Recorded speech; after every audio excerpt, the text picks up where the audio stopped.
This is Porch Light for the Prodigal. My name is Charlie Turner, and I'm so thankful that you're here with us today. Today, I have a very special guest, my friend Joy Watts, who has come to visit with me today. And the cool part about having Joy join us today is she's been my friend for long enough that we can just have a conversation and share a little insight from the Bible and about all of the things that life has brought us and how God's been working in them. So I'm really excited about today.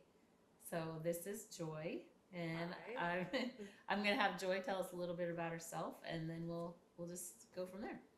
I'm a mom of four, married, have my own business now. We have a family business, homeschool my kids, work part-time.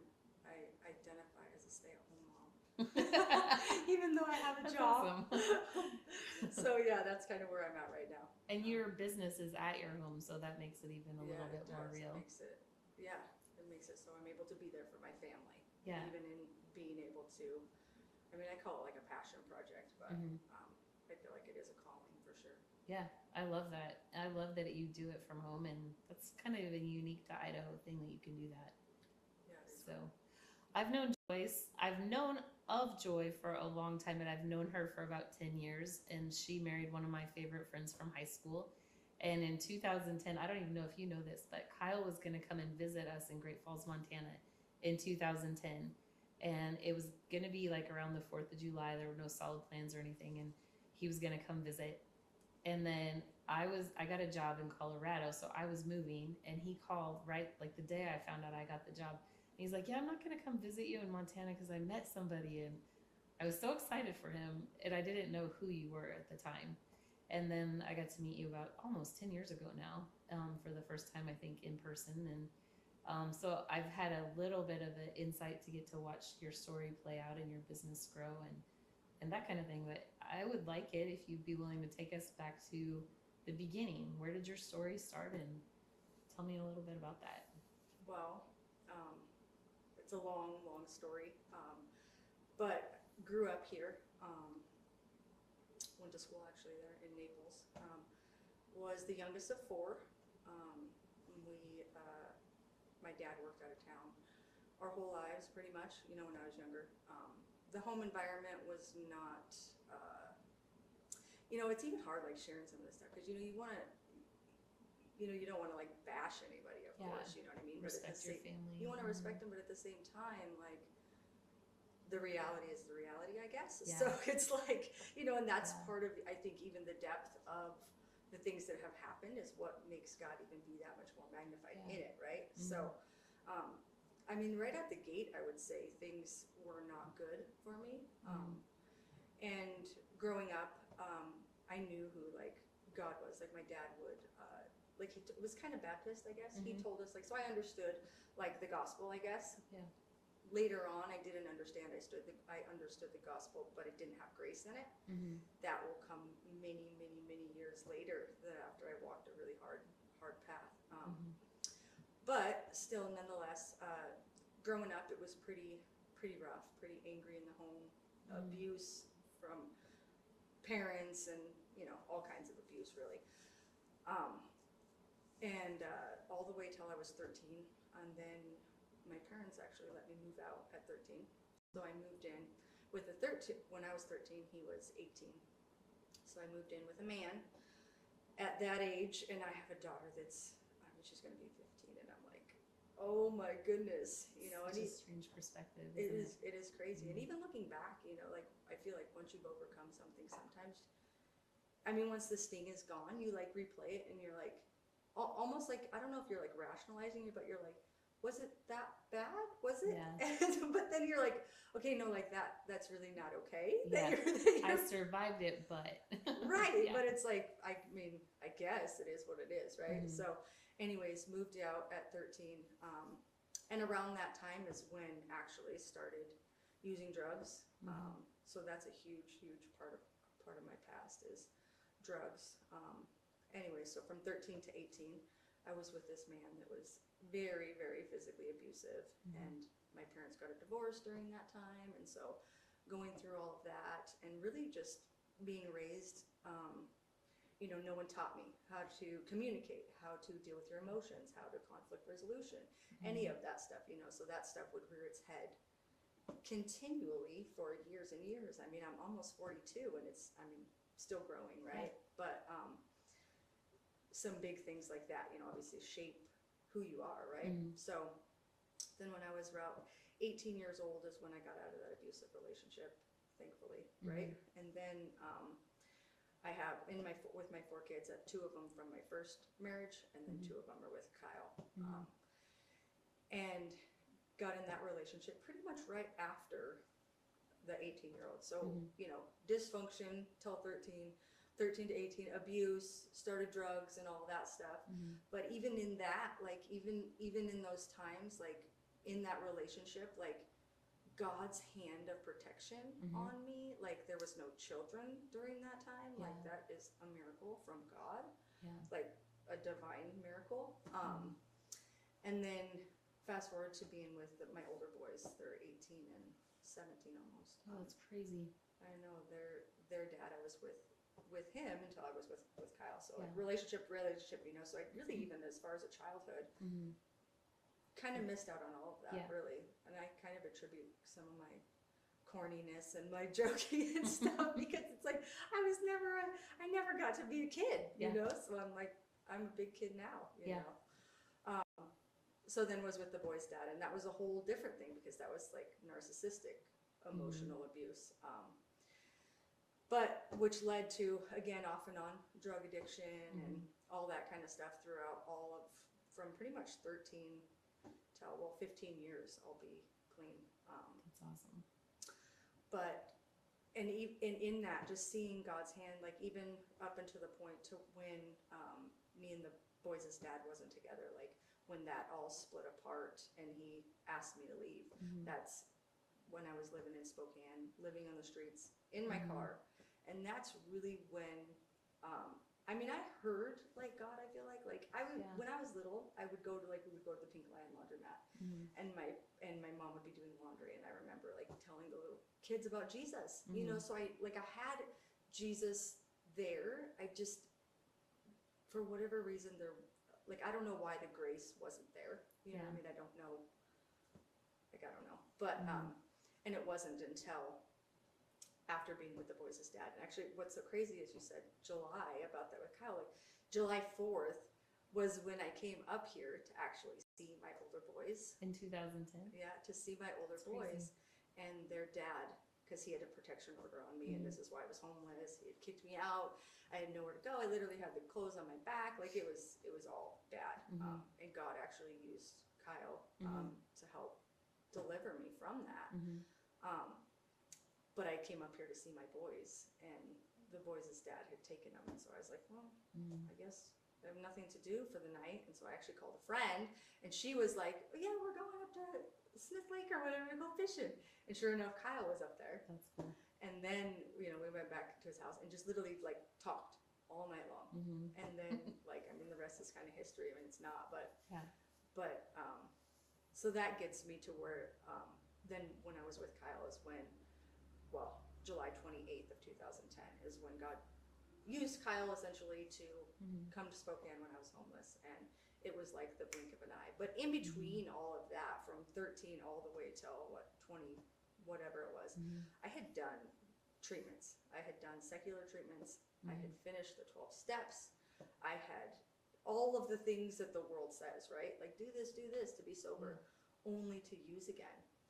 And it's crazy because it's like I knew who God was, right? But it's like what is happening here? What is this disconnect? I mean, later on I would find out and I would understand like I was lacking grace, which is kind of cool because like God gave me that name like for my business, Aging with Grace. So it's like I had no idea that's what he was going to do with that. But so yeah, July 28th is when I got clean and sober, and God used Kyle to help rescue me from that. But I feel like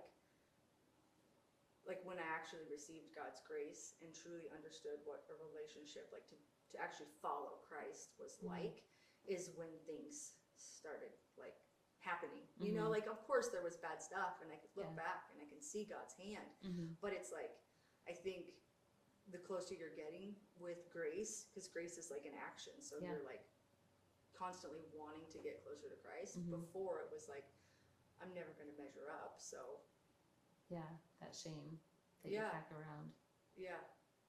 We talked about that with a different guest, that shame that they carry is so heavy, and when they were finally able to start, not that they fully get it, but start seeing their worth through someone else's eyes, gave them a window into what Jesus sees. And being able to just have little glimpses of it gave them hope that maybe I'm not worth it as I thought I was.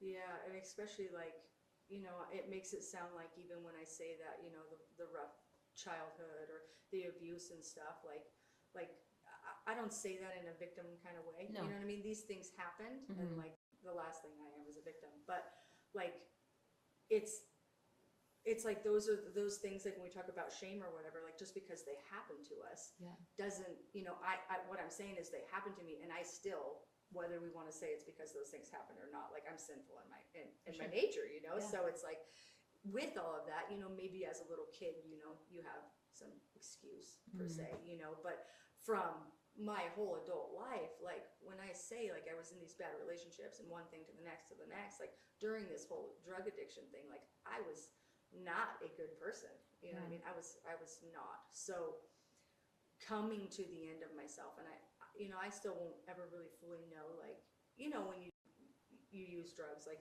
was it to cover something up? Was it, like, whatever, I guess it doesn't really matter, really. But when I finally got to the end of the end of the end, you know what I mean? And God, when I say He delivered me, it was a blink of an eye. It was July 28th that night. I drove out of Spokane, and never to return again. No withdrawals, no nothing. Which is a miracle by itself, because I know enough about the state you were in that you didn't have to have that battle to pull you back.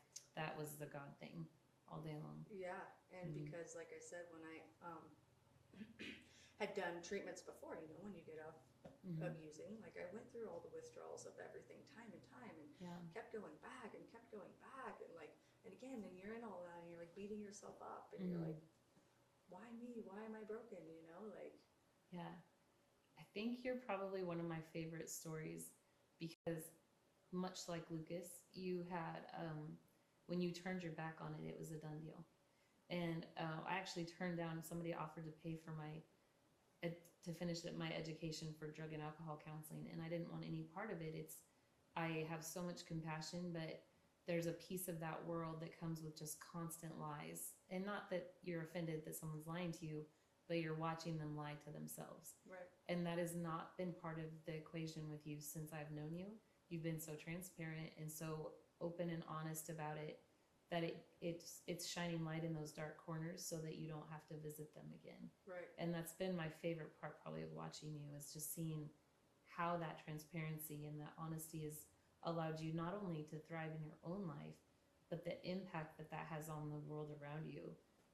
It's a big deal, probably much bigger than you even anticipate. Yeah, it is sometimes hard to see, like when you're in it. But I actually always want to be mindful in the sense of like addiction. And I don't even mean in a secular way, because I know there's Christians that do NA and AA and stuff. But it's like, I also want to magnify the aspect that God did deliver me, and there's only one step, and that's it. But then at the same time, these other people, whatever these tools, like, I feel like they're tools. God gives us tools, whether it's a self-help book or whatever. These aren't the end-all be-all things, Christ is. But it's like, it comes across as almost lacking compassion, because maybe God hasn't delivered them yet. And so for me, you can see that God hadn't delivered me yet. I did all of those things, and when God said it's time, it is time. Like, it is like that. And you I was actually talking to Kyle. I was like, should we get into like God's divine sovereignty, And I'm like, the thing about it is, like, that's part of my testimony. Like, you hear people sometimes and they're like, you reject God or whatever, but it's like, all I know is what I know. And like, there was no saying no. Yeah. Like when He called me, that was that, like, and it was like a blink of an eye. And then I felt like when He said it's time to get to work, which was crazy, because you're like, I've been working for 25 years. It's not working. I've been working. Yeah. Why? What do you mean get to work? Yeah. But even in that 15 years ago, like, man, God was just moving so much. Like when me and Kyle got together, like he moved me to his house, and because he knew me growing up, because we're all obviously from here, and he was friends with my brothers, and he's just like, if you just need a safe place, because at that time, like I said, I was homeless. My kids had been taken from me. Like I had no way. Like there was my family. Still to this day, like much of my family, the relationship is not really there. You know, so. When he offered, safe place, clean and sober house, and I'm like, for like 3 times when he came down, it was actually on the 3rd time, and I'm like, no, and then I was like, okay, let's do this. Yeah, I was gonna ask you that, like, what in your relationships had to change, because you did turn a 180, like right now. So how'd that affect your family and the people for the first half of your life that you had been around? Did it change it? Well, yeah, absolutely changed it, and it still to this day has changed it. For a long time, it was, they accused me of being like self-righteous and things like that, because I don't think people understand, like when you come from something like that, and it's like all about Jesus, and I mean, of course, God has seasoned me with grace at this point. I mean, I'm not like shooting people with the evangelistic 6-shooter, like I once was, but I am still a very bold person, and I still want to share all that God has done, and for my personality, I am a little bit all or nothing and black or white, and I don't know too if that's just like even with the addiction, like nope, we're done. We're done, so as far as like room for grace stuff, as far as my family, like when they see me turn like this, you're essentially shining light on their dark spots. And they don't like that. They don't like that one bit, especially your parents, when we have, abuse in the home, and now I'm, an adult, and it's like, thankfully my mom, like, she's like, I'm sorry I let you move out at 13, so there's some restoration there, like, but like with my dad, he lives right up the road. I don't have a relationship with him at all. Like, That's the hard part about being the first of a generational, like those cycle breakers. We talk about that a lot. When you're the cycle breaker, you make a decision sometimes in turning away from what is broken you in the first place.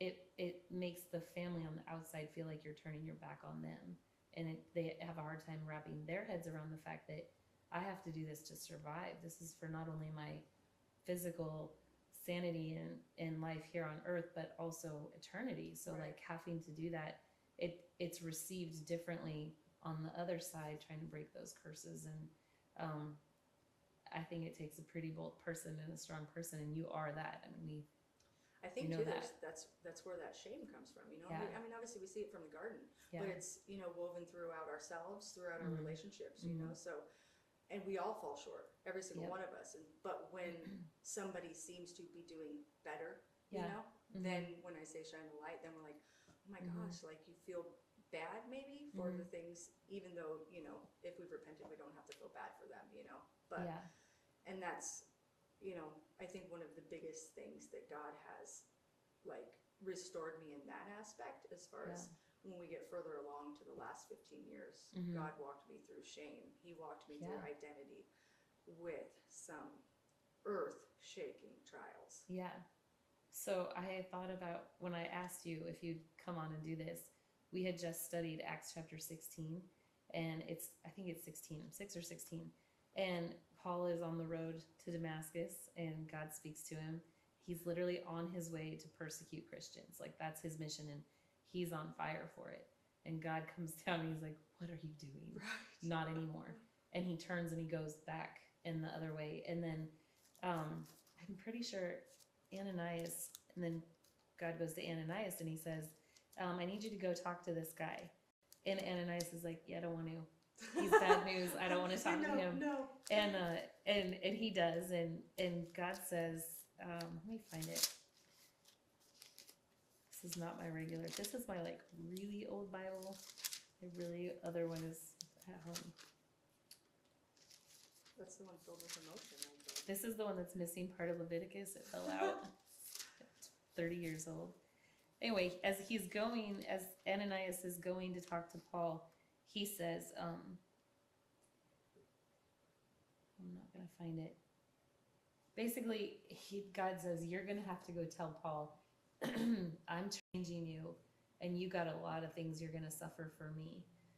Like, here's the beginning of your journey. You're saved, you're redeemed, and now it's time to suffer for the sake of Christ. And I thought, we've had a couple baptisms lately, and we were kind of teasing them. We're like, can you imagine if as you're coming out of the water, we're like, put your boots on, boys. It's time to suffer. Because seriously, what? Like, that's not what I signed on for. Right. But in so many ways, like, the first hunk of your life is a story that most people would not have survived. Realistically, most people wouldn't have survived it. And so that you can see the suffering after that, it wasn't all sunshine and roses just because you turned to God and started putting your life together in a different way. It still has had trials. Yeah, and I think that's actually really important for women and Christians to understand because just, like you said, getting baptized and being saved or like that is when the work begins, really, essentially. And this is when you're going to actually start changing, and you can actually see it. I mean, you know them by their fruit, you know what I mean? Yep. And this is why you see a lukewarm Christian, and you're like, okay, yeah, you say you're saved, but like, where you're being pruned at? What's happening? Like, and it's like, yeah, you can definitely tell when somebody is allowing, I guess, surrendering to the fact that God is. It's always tricky though, because our human minds, like, want to be like, woe is me, or like, why is this happening to me? Like, I always try to make that the last thing I ever say. Like, I'm always like, in my mind, I know it sounds silly, but I'm like, it's like God's like, you Joy, I picked you, come up here, you ready, I got your next task, and he's like, okay, your kids are gonna disown you, you ready, go, you got this, as it's like, you're like, what? Yeah, and he's like, you can do it, no, you can do it. That's not the one I wanted. I wanted something it's different. Like, Princess right, ready, go. And you're like, okay. Like, and it's so interesting as you change that identity from what you were to what God is calling you to be. As you put that on, he's peeling off the first layer. Like, okay, we got the addiction. Shut that door for a minute. Now we got to work on the identity crisis that you've been having, because it hasn't been in something that's familiar to me, to God, right? So like, now we got to shave off the shame, and we're going to work on some guilt, and then we're going to work on the selfish thing, like whatever the thing is, you start chinking those things off. Idols in my life. Yeah, that's hard stuff. And as you're doing it, it's not because it's not because that comes with a free, easy pass. It's God. I love that word, pruning. He's pruning off the dead stuff to make you a better servant. And if he is not doing that in your life, I would be scared, actually. Yeah. Like, I always say, like, you know what I mean? Being in the fire with Jesus, it's worth it. Yeah. And I even said that even in some of the toughest times of my life, it's worth it, because the other option, we don't want the other option. We do not want the other option. And as we know, like, and I'm sure you can relate to that, the biggest growth in our lives obviously is under pressure. Like, so it's like just being, and it's only by his grace, right, that I even have the eyes to see and hear, to be okay with yielding to that pressure, to be able to want to be more like him, And even when we talk about identity, I think we'll get, there's a pretty big part of that for me. I feel like it's ever changing, and when I say that, it's not that it's ever changing like my identity, but it's ever changing in the sense that Christ is not changing, right? But what he wants to do through me is changing, whether that's, right now it's in a season of serving women in the gym, or, I don't know what it's going to be, you know what I mean? But he is who he is, and I'm just going to, wherever he calls me to go. So that's, that's who I am for the job at hand, type thing. For this season, this is where you're at. Yeah. So in the transformation and in the change, the hard times didn't just end because you changed. What was the difference between old Joy's battles and the new Joy's battles? Well, it's the old Joy's battles, I feel like, just turns you hard. It makes you hard, makes you mad at the world. The new battles, you see them with gentleness. You're like, it's through love, like, it's because God loves me. That's why. And he's a jealous God, and he wants me, like, at all costs, honestly. Mhm. Like, and not in a bad kind of way, because No. sometimes that can be like you serve a God that's like mean. No, no, no, no. That's how much he loves me. Mhm. And he chose me, and he wants me set apart for himself. Mhm. Whatever that looks like for joy and my personality and my stubbornness and my, you know what I mean? What does joy need to be able to be shaped and molded and be sold out for Christ? That's what we're going to do for her. Little did I know it was going to be parenting and being a mom and being a wife. Little did I know those were going to be the very identities that he was going to shake. So that's actually interesting, because we talk about when those people that are cycle breakers, you had said like you had a family structure from 0 to 13, from 13 to 18 that was a certain way. So your parenting skills, probably you wanted them to look a little different as you're a parent, but without a reference point of knowing what those are supposed to look like. You knew you wanted it to be different, but what the heck do you even do? How do you parent when your reference point is something you're trying to change? How did you manage that? Well, I didn't manage it. I did not manage it. For reference, my daughter's going to be 15, and even now, like, because we're really open, you know, I'm open about where I've came from, all my struggles. I feel like transparency that's light, you know what I mean? If you're not, then what, right? But I even tell my daughter, I'm like we call her sis, I'm like, this is new for me. I didn't get parented from parents at 15. So like you going through like emotions or attitude or things like that, I'm like, I'm having a hard time. Like, what deserves like a consequence of boundaries and what deserves grace, that this is just the way that a teenager is. But as far as my older boys, when we walked through that, you know, they're 18 and 17, it's completely different. For one thing, they're boys, it's a different thing, you know, but dealing with their dad, you know, like, and we talk about too, like that whole thing. I think that's the first shaking of my faith was when we went through custody with them. So it was in July that me and Kyle got together. Well, he provided a home for me, and we weren't obviously together right away. He helped me set up all the things so I could get custody of my kids back, because their dad essentially set it up to where it looked like I was this horrible person, and he took me for a ride. And I'm all about like, yeah, I'm a horrible person. I'm still their mom, you know what I mean? But I'm changed now. Like, and so that's kind of always how I've been. Like, yeah, I did all this stuff, but I'm changed. But the world is like, so you're yuck, you know, or whatever. Like, it's like, okay, fair enough, right? So, anyways, the custody with them, like I was just from July 28th. It was like when God delivered me like that. It was like 24 hours a day. My face was in my Bible. Like, my face did not come up from my Bible. I had nothing else to do at that time anyways. Like, so it was like, I felt so close to God, so close. And then when it was, by the time I had to go treatment, you know, again, a secular treatment to show the secular world that I was clean, do all the things, jump through all the hoops, counseling, this, that, the other thing. By the time we get to court, right, I'm like, you know, in my Bible, like thinking, you know, hearing from God, and it's like, I knew that I would get primary home. I didn't get primary home, and I think that was the first, like, it just shook me to my core, like, God, like, that's what I did. I asked why. I'm like, why? I'm doing all the things. And then there it was, I found, you know, I'm doing all the things. Come to find, you know what I mean? It's coming from the past, like the grace part. I still just could not understand the grace. Like, it just, you know, God would continually refine me in that, you know, in the overflowing grace. But it was like, I'm doing all the things. I should get this primary home. And it was like, I should get this thing. Because I'm doing all this stuff, you know, and you're like almost bartering with God at this point, you know, it's your kids. Like, and sure enough, he got primary home. But even in that, like, we had this parenting plan, which is really where I started to see God move. Before, like, we had this parenting plan after I was like shaken to my core, like, okay, like, I even told Kyle, it was like one of the most embarrassing times in my life. We got in the truck after that, and I'm like, I don't want anything. And I was like, I can't believe I just said that. Like, that was like, yuck. So, you know, once pressure comes, where was your heart really?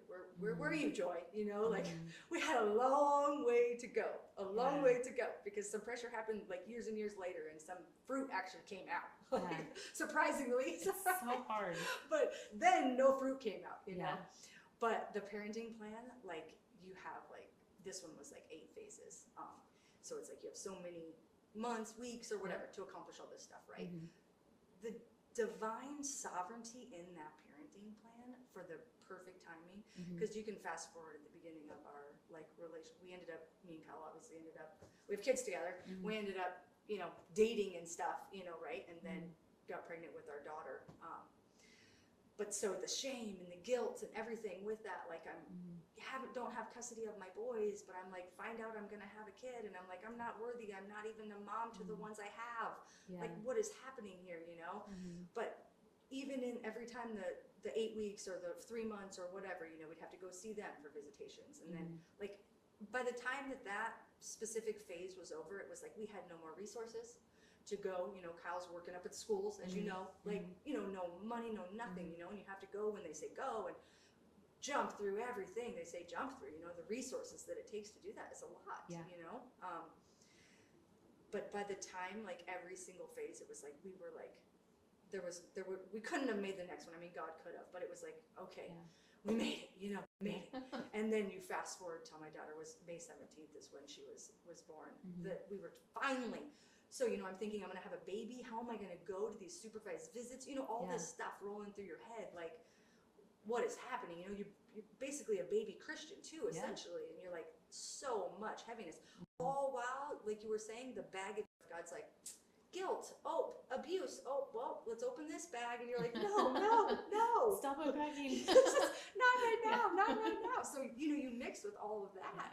While you're trying to change to whatever the future looks like, you know, to heal, like, what does that even look like? You know what I mean? Like, you just let it all go and move on, you know, like, you don't know.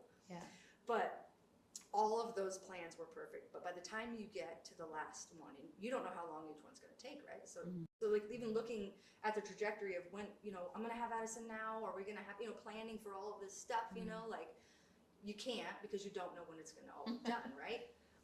You thought you could plan something. Right? And then we get to the end one, and at the very last one of the parenting plan, their dad has to bring them to our home for their first overnight. And I'm like, guilt in me, you know, I'm going to bring my daughter home. I don't have my boys. And during this time, they're, you know, 2 and 3, but big enough to kind of understand. And their dad's telling them stuff. You know, we're meeting in this facility, and they're seeing their mom. And then she's like pregnant, and their dad's telling them all this negativity about how this happened. Like, it's just messy and like yucky. So their feelings about mom, come to find out, are just awful. Rough, you know what I mean?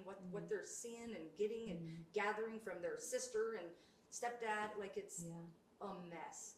Anyways, had Addison May 17th, brought her home. I think it was the 19th. He had to bring them to our home for their first overnight on the 20th.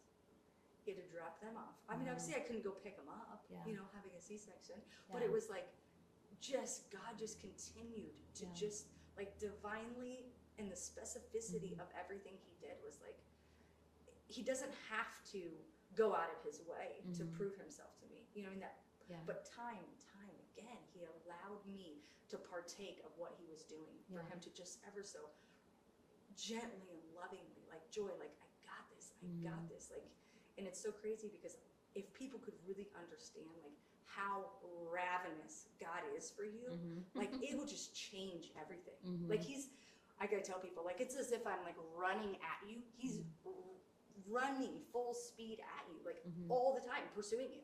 Like, it's not just like, well, whenever you decide, I got these goodies for you. No, he's, like, chasing you down. And it's like, the best part about the story of the prodigal son. He lifts his robes so that he can run to his son he sees coming in the distance. That's, like, indecent in the culture, but he's, like, so doesn't care, and I'm coming for you.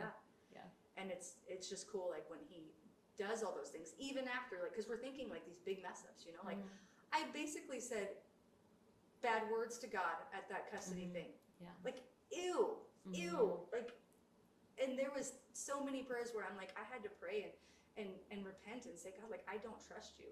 Like, having to say those words to the King of Kings, like, that is cringy, but it's what needed to be done. You know what I mean? Like, that's where my heart was, and it needed to be said. Like, so in that is when he can actually use you to grow you. You know, if I'm hiding a little box in the corner, he can't. You know, because that's real. Like, people think you have to approach God nice and tidy.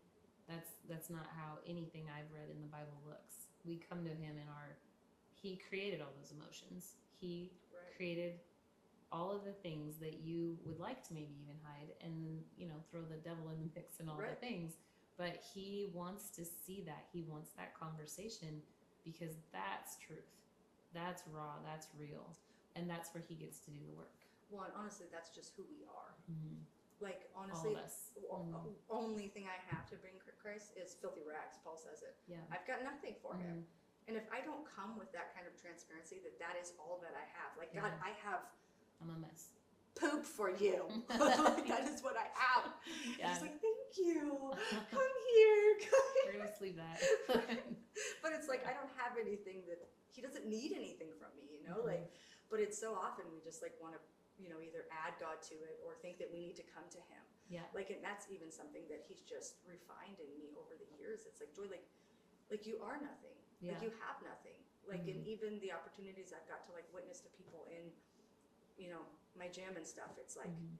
I think that is one of the hardest thing for women, because we're doers and we work. We take care of our family because that's how we show them we love them, and it's a rewarding thing. Yeah. Like, we're workers, but it's like, God doesn't need that from us. God doesn't even want that from you. He wants surrender from you is what he wants. He wants less from you, like you doing things, so that he can work in your heart. You have such a good balance of the reality of, I don't deserve any of this, and what I have to offer the creator is nothing, but he wants me, and at the same time he wants me bad enough that I was worth it.